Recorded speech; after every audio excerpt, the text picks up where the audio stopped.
Air Force pilot who qualified in 10 different types of aircraft, both jet and prop driven. He served in diverse command and positions of leadership in the Air Force.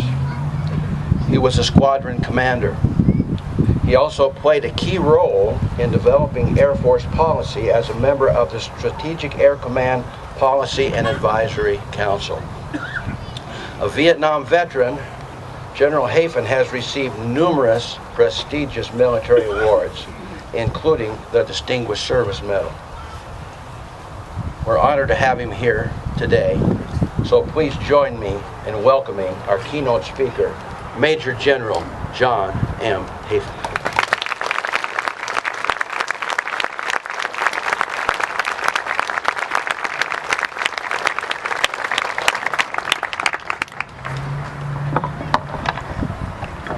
Mayor Curtis, members of the City Council, members of the Veterans Memorial Council, thank you for this invitation and this opportunity. We are met here today to remember and honor those who have died in our nation's service, and to do it in 10 minutes. This is not possible. So, I will, therefore, make use of symbols and allow you to fill in the realities as they apply to you. I will conclude with some declarative statements on how best we can honor those who have given their lives in the defense of our homes, our liberties, our wives, our children, our country, and our religious freedoms. My first symbol is my own father, Joseph Hafen, who is buried right over in this direction in this cemetery.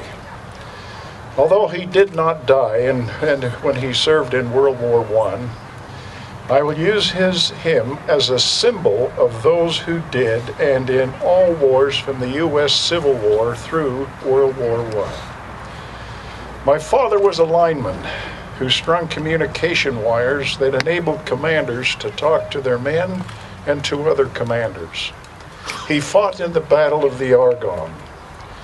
He told me that it rained solid for 2 weeks, during which time the Allies hunkered down in the trenches and took everything the Germans could throw at them.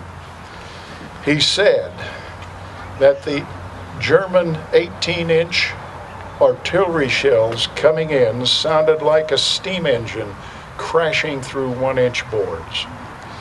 At the end of the 2-week barrage, he said the Allies counterattacked and won the day. After the battle, a few of his comrades and he gathered on a rock knoll where for the first time in 2 weeks the sun broke through the clouds. As they removed their boots for the first time in 2 weeks and removed their stockings with their skin with their stockings, they quietly discussed the battle. Dad said there was a sergeant there who was the ugliest, foulest, filthiest man he had ever seen, who was strangely silent. After a while, the sergeant said, "For the first time in my life, I prayed, and I meant every word of it." My second symbol, representing all in World War II, was a neighbor, Mrs. Leona Henry, who lived immediately south of the Hafen home at 408 South 4th West in Provo.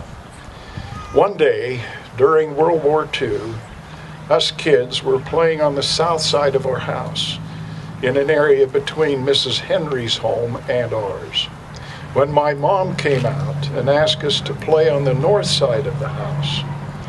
Although we wondered at the rather strange request, we were obedient. Not until later did I learn the reason. Just a few days prior, Mrs. Henry had received the dreaded "We regret to inform you" telegram that her oldest son had been shot down over Germany Seeing us kids playing reminded Mrs. Henry of her son. It was all too painful. So she called my mother and asked that we kids not play where she could see us. Gold stars in windows of homes were scattered throughout the city. My third symbol that represents the wars from World War II to the present is in two parts. The first is Bill Snyder. Bill was my 185-pound wrestler at Springville High School. I had asked him to wrestle heavyweight to help the team, and he did so willingly. For the first 2 rounds, his heavier opponents would mop the mat with Bill, but somehow he would avoid getting pinned. In the 3rd round, he would somehow get an escape or a reversal to win or tie the match. Bill was drafted and sent to Vietnam. On patrol one day, his squad was ambushed. Bill, from his position in the rear, rushed forward with his automatic rifle and returned fire, enabling his squad to retreat. He was killed in the exchange. He had been gone from Springville 2 weeks. The second is Wayne Kutch. Wayne was a skinny American Indian kid who wanted to play football. By the time he showed up to get a uniform, we had already given out all that we had to the other players. But Wayne was persistent. So we scrounged a worn and somewhat bedraggled uniform for him. He was thrilled.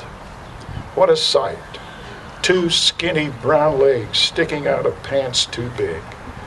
Wayne was not big, strong, or fast. Where to play him? We ended up playing him at defensive tackle. We discovered that when the ball was centered, Wayne would drop to all fours and clutch the grass with his hands. His much bigger opponents couldn't budge him, and he plugged his hole. One time, after a game, he came out sporting a noticeable bruise under his left eye. He was beaming with pride. Wayne, too, was drafted, and he excelled in basic training, graduating as a squad leader. One night at a game at the Springville North Park, Wayne was there. He looked good, bigger, filled out. The regular Army chow and the physical conditioning agreed with him. He told me that he was home on leave and that he would be going to Vietnam the next morning. 1 week later, Wayne was dead.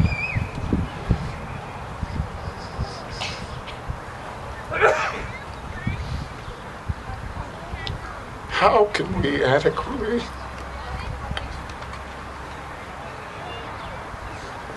honor these young men and those they represent?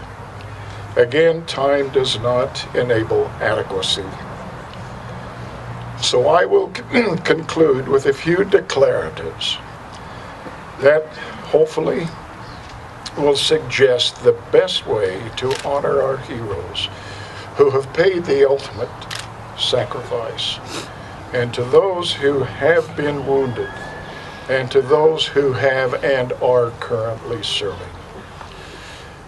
I suggest to you that the best way to honor our warriors is to live for peace. What does that mean? Let me mention a few things to suggest what that means by mentioning a few things that it does not mean. It does not mean contributing to the moral decay that is all too prevalent in society today, either through active support thereof or through acquiescence silence. As Professor Walter Williams rightly states, quote, most of our nation's great problems, including our economic problems, have this as their root decaying moral values. It does not mean the elimination of the don't ask, don't tell policy. They allow homosexuals to serve openly in the military. It does not mean sacrificing combat-proven principles for social justice experimentation in the military. It seems that we forget, if some have ever known, that the mission of the military as an extension of government politics is to destroy property and kill people. That is a hard reality, and we ignore it at great risk. It does not mean allowing women in combat. General Patrick Brady, United States Army retired, said, quote, Panetta's statement extolling the readiness multiplier of women leading a bayonet charge is beyond the pale. Neither Obama nor Panetta has ever served in combat, nor has most of Congress. But worse, none of the current military leadership has had any serious combat in the trenches experience, and it is beginning to show. It is beneath our divine dignity to so assign our daughters. Now, what does it mean to truly honor our fallen warriors? It does mean being honest, true, virtuous, and wise. It means rejecting the moral relativism that pervades our society. It does mean having integrity. And what is integrity?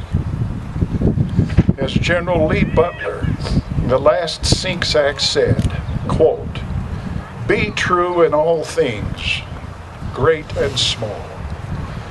Don't quibble or misrepresent property for private gain. Don't cheat on your spouse, the Air Force, or your country.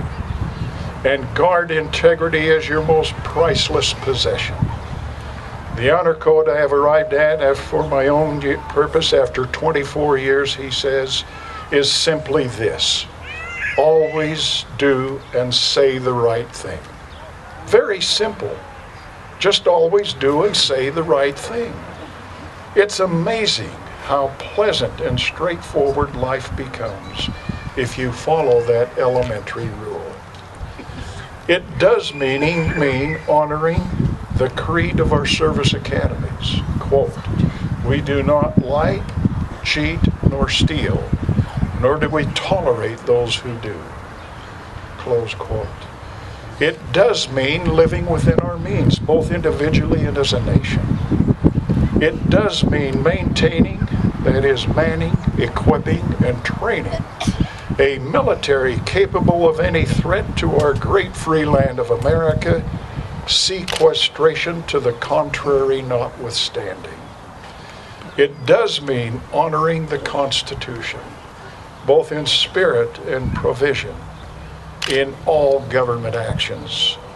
It does mean keeping the commandments of the God of this land, who is Jesus Christ, that we may so honor our nation's warriors, past and present, by living for peace, is my hope and prayer.